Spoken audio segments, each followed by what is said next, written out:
guys, good afternoon. Good morning pala, di pala good afternoon. Mukha ata may problema yung sasakyan ng kasama ko Tingnan natin kung ano problema na ito. Huminto siya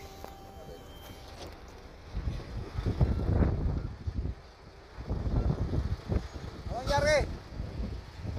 Lagyan mo na ng spring.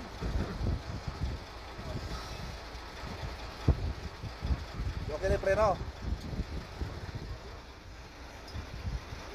Tingnan natin kung ano ba, okay na. Teka lang, para nala ako ng saglit. Guys, tingnan natin yung ating kapwa. Anong problema naman niya. Parang ating magagawa. Kung may magawa tayo, kung wala, okay lang. Ito na yung bilhin mo, spray, isa lang? Ha? Yung pan nito. Yung? Ito, dito sa nilagay ko. Oo. Wala, hindi sa baba yung pan eh.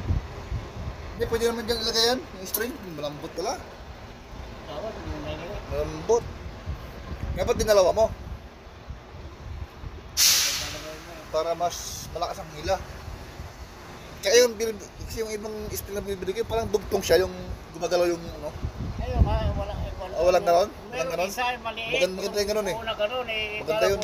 Parehas lang dito. Maganda yung ganon. Meron maliit din, 10 eh. Sampu siya. Malambot ka rin Wala pa rin hatak yan? Hindi pa rin hatak yan? Wala, hindi dito eh. Hindi ko makakuan. Mahirap siya kuan sa gumana. Ay, yung ano, yung ano niya? Oo. Kung lagyan ka ng langis yan para lumambot-lambot siya. Lagyan natin langis yan, no? Lagyan langis para lumambot-lambot kasi parang, ano ba? Parang kinalawang siguro. Oh, yun, no, yun doon, no? Lagyan ng langis para gumanda ang, ano? Gumanda ang laro niya.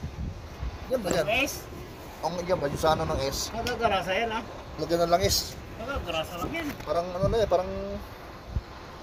Tumakwa siya, tumakwa siya. Hindi, malambot yung spring na nabili mo. Malambot yung spring. Hindi malambot, malaki. Mahaba. Kaya nga, mahaba nga daw siya. Mixi kunti. Mixi. Akala ko kasi dito, press yun.